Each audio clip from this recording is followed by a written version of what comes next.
இன்னைக்கு என்னோட முடிய எப்படி நான் ஸ்ட்ரெய்டன் பண்ணுறேன்றத காட்டுறேன். முன்ன முடிய ஸ்ட்ரெய்டன் பண்ணுறதுக்கு முன்னாடி நம்ம அதில் இருக்கிற டேங்கிள் சிக்கெல்லாம் நல்லா எடுத்து வச்சிடணும்.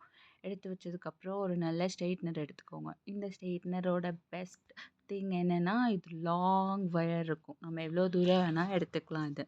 ஸோ இந்த மாதிரி டேங்கிள் எல்லாம் எடுத்துட்டு ஏதாச்சும் ஒரு ஹீட் ப்ரொடெக்டர் போட்டுக்கோங்க.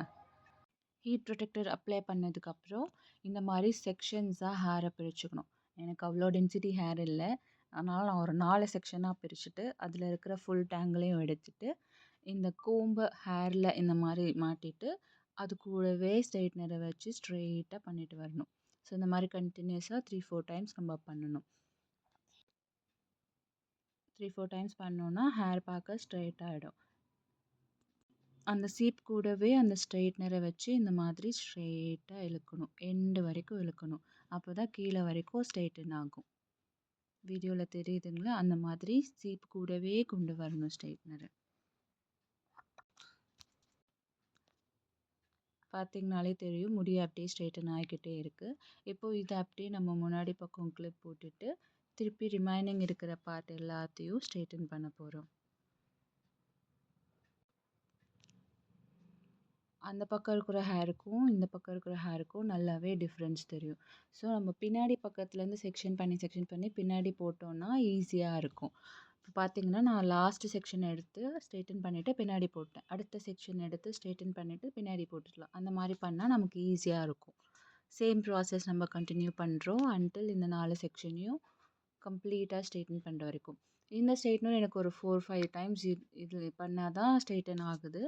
ஸோ மார்க்கெட்டில் இன்னும் நிறைய ஸ்ட்ரெயிட்னர் அவைலபிளாக இருக்குது. உங்களுக்கு எது அஃபோர்டபுளாக இருக்கோ அதை வாங்கி நீங்கள் பண்ணிக்கலாம். ஸோ இதை நான் 6 இயர்ஸ் 7 இயர்ஸ்க்கு மேலே யூஸ் பண்ணிகிட்ருக்கேன். இன்னும் கூட நல்லாவே இருக்குது.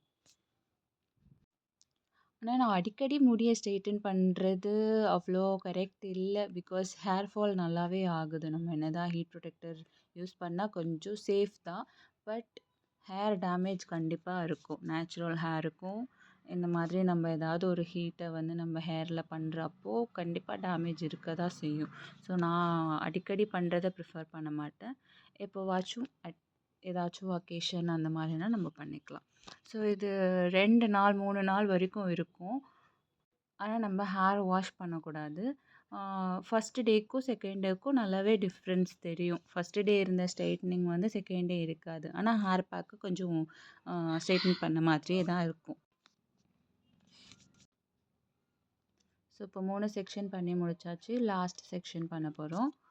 ஸோ இது ஃப்ரண்ட் பார்ட்டுன்றதுனால நான் கொஞ்சம் எக்ஸ்ட்ராவே பண்ணுவேன். ஏன்னா பார்க்கறதுக்கு நல்லாயிருக்கும் ஃப்ரண்ட்டில் ஸ்ட்ரெயிட்னிங்காக இருக்கும்போதும். யாருக்கு தான் பிடிக்காது ஹேர் அழகாக இருக்கிறது. ஸோ எடுக்கும்போது நீங்கள் டேங்கிள் சிக்கு இல்லாமல் பார்த்துக்கோங்க. சிக்கு இருந்துச்சுன்னா ஸ்ட்ரெயிட்டன் பண்ணுறது கொஞ்சம் கஷ்டமாக இருக்கும். நம்ம ஃபுல்லாக எடுத்துட்டோன்னா நமக்கு ஸ்ட்ரெயிட்டன் பண்ணவும் ஈஸியாக இருக்கும், பார்க்கவும் அழகாக இருக்கும்.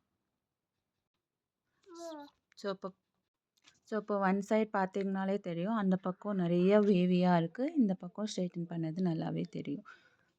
இது அப்படியே செட் பண்ணதுக்கு நீங்கள் ஹேர் ஸ்ப்ரே அடித்தாலும் அடிச்சுக்கலாம், அப்படியே இருக்கும்.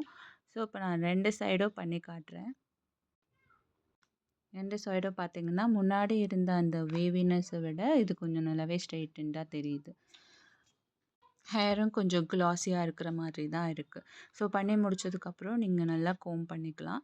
எந்த இடத்துல உங்களுக்கு ஸ்ட்ரெயிட்டன் இல்லாத மாதிரி இருக்கோ அந்த இடத்துல கொஞ்சம் மேலோட்டமாக பண்ணிங்கனாலும் அழகாகிடும். ஸோ இதுதான் ரிசல்ட். 2 பக்கமும் அழகாக ஸ்ட்ரெயிட்டன் பண்ணது இருக்குது. இன்னொரு வீடியோவில் பார்க்கலாம். தேங்க்யூ.